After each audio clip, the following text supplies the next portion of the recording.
Господине Тодоров, мое лично мислење е дека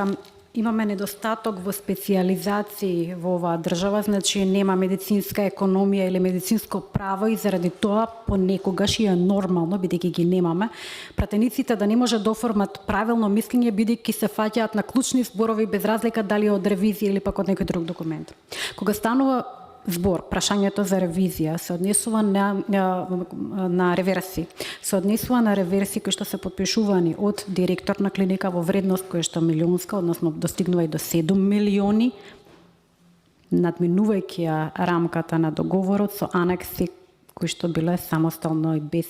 некаква си потврда од ФЗМ или согласност од ФЗМ. Значи, јас разбирам дека вие зборувате за крајна нужда, онаму каде што е потребен медикамент во моментот и сега и животот е над цената на медикаментот и над тоа што во моментот клиниката се нашла со недостаток, па макар тоа го било по глава, еве да кажеме, на разрешување на директорот. Меѓутоа, реверси од по 7 милиони се веќе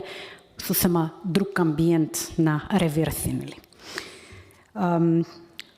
Кога се однесува до прашањето на КАТО системот, и рековте дали КАТО системот може да биде исклучен од директорот преку управниот одбор со согласност на управниот одбор без известување на министер,